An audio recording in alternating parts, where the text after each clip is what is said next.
What's your name? Cindy. Cindy, somebody told me you live in this building. I do. So you've been dealing with this for months? Yes. I've been attacked twice by the protesters. You've been attacked? I've been attacked. You're a woman. I was, in a walker, and I've been attacked. Why? Why? Well, the first time it was because I stood up for a black police officer that they were calling the N-word, and I said, have some respect, and then this little black midget guy named Justin Bowen came screaming after me, saying he was going to kill me, and the neighbor across the street saw him threatening me and recorded it, and the cops came back, and they arrested him because he came at me with a knife and a skateboard. No, he can do it remotely. And then, so we're dealing with that. He's not allowed down here. If he's seen down here, please report him because he's going to do jail time finally. And then the other one was just the other night. Leah Bothamley. She came up to me when I was talking to a couple friends on the corner, and she had a sign saying she ran Kristi Noem out of South Dakota, and my friend said, no, you didn't. So she started screaming and calling us Nazis and taking our picture, and I had my phone in front of my face, and she shoved her phone around my phone and hit me in the face with it and took my picture. And they arrested her too. That was last week. So you're in addition to the noise you're dealing with, you're getting assaulted, insulted, ridiculed when you go outside your home. Called a white supremacist, called white privilege, called a racist, and I'm none of those. I believe in law. And, these guys down here at the ICE building, they're just doing their job. They're doing their job that they were ordered to do. And if you're here illegally and you have spent 30 years here and not bothered to get legal, my family was Irish Catholic. We came through Ellis Island, and my great-grandfather did, and we became legal. Yes, it takes a while, but you got to keep at it. You don't come across illegally. That's breaking the law. And, I don't have anything against them. Just why do you... There's no country in the world that has open borders. None. So how come America is all of a sudden horrible because we are protecting our borders? We're tired of our kids dying of fentanyl overdoses.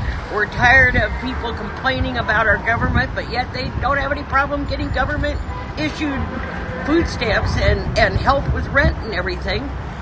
I worked all my life from the time I was very young, and, we used to go pick green beans and strawberries for school clothes, and these kids want everything handed to them. It's not right. No, for sure. It's not right. Do it legally. And, as far as the protests go, if they'd just be peaceful about it, but there is nothing peaceful about it. Several people in my apartment complex have been assaulted by them. Because if you don't agree with them, then you're the enemy, and they don't care if you're old or if you're disabled, if you're in a walker, they don't give a shit. They will attack you. So it's one thing for protesters to be violent. It's another thing when the city doesn't have your back. Oh, I've called 911 and they've told me, well, they can't respond. The police will call you back on the phone, but they won't come down here. They refuse. Why is that? Because the governor and the mayor have both told them that they are not to assist ICE in any way, and anything in a 4-block radius around the ICE building is a no-response zone. I'm surprised I've seen more of them in the last few days since Kristi Noem's been here, since this all started. Yeah, it was kind of quiet the past couple of days, but now it's back to chaotic. Yes, right? Now it's back to chaotic. And somebody's going to get hurt. Somebody's going to get shot. Somebody's going to get killed. And then, of course, our Democratic mayor, who doesn't care about anybody in this building. This building here is a lot of low-income people. A lot of elderly, like myself. I was an x-ray tech for 22 years, and I got injured on the job, became disabled, and I'm low income. We have vets here, low income, and families with children. And these guys, the protesters, are out there dancing in the nude and yelling and screaming at all hours of the night. At 3:30 in the morning, I got woke up with their screaming. And then they claim that the reason the school left was because of the ICE building. Listen, if you've had that many days of people shoving things in your face and calling you a racist and telling you to die and bringing down guillotines and telling you to jump off the building and kill yourself because of what you do, you'd get tired of it too. And it's not fair to the ICE officers. Every one of them has been respectful, and they don't go after somebody unless they broke the law.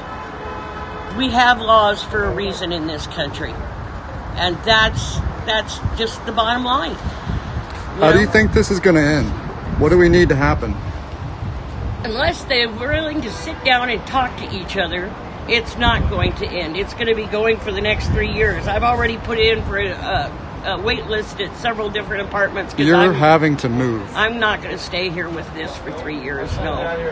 As long as Trump's in office, they're going to do this. As long as the Democrats, they're going to do this. And it's wrong. It's just wrong. There is no respect for the elderly. There's no respect for the disabled. And the other thing is they have several people down there that they attract, the homeless and, people that aren't all there like Richard, and put them on the front line in front of them to keep themselves from being harmed. And that's not right either. It's sick. It is. It's sick. They put the disabled and the mentally ill in front of them as a shield. And then they want the officers to be unmasked. Well, let's take off your mask. What are you afraid of? Why do you think they wear masks out here? Because a lot of them have jobs. Believe it or not, they do have jobs during the day. One of the protesters, she's blonde with glasses. She works for Willamette Week. They're all afraid of losing their jobs. They make people. They don't want you. They want you to be able to identify you, but they don't want to be identified because you might do it back. And that's wrong. That is wrong. They've assaulted several journalists. They've assaulted elderly. They've assaulted several people from here. I have a little puppy dog. I'm afraid to take him out to go potty. I will only go out during the day. The only reason I'm out tonight is because my friend Yolanda, I was escorting her back to the train. I love you, Ice. But God bless Ice. I love you. So you've got low-income people in this building, Yes. and a lot of the counter-protesters are working class. yes, And then you've got these well-funded, organized antifa folks. yes. Follow the money. Where's the money coming from? Seriously, because somebody's funding this, and it's causing dissension for a reason. They're trying to, I don't know, I hate conspiracy theories, but it seems like the left is trying to take the focus off of something they're doing by causing this. And I just don't agree with it. Yeah, I just don't agree with it. Do you have a message for the president? Please, Mr. President, come help us. Our city has abandoned us. Our government here in Oregon, our governor has abandoned us. Please, come help us. That's all we ask for. That's it. So you have thousands of people watching. Do you have a message for people? There's two sides to every issue. And here's the thing. If you want to be in this country, if you want a better life, I have nothing against you, but just do it legally. Do it legally. You know, if you're getting snagged up, then you must not be doing something legal. And from what I'm hearing, that most of the people that are getting deported have had arrest records or done something wrong. A lot of them are sex offenders, which is even You know, scarier. look at the lady from Ukraine who was attacked and killed back east. She was attacked by a Cuban who his own country wouldn't take him back because he was too violent. So it's got to tell you something.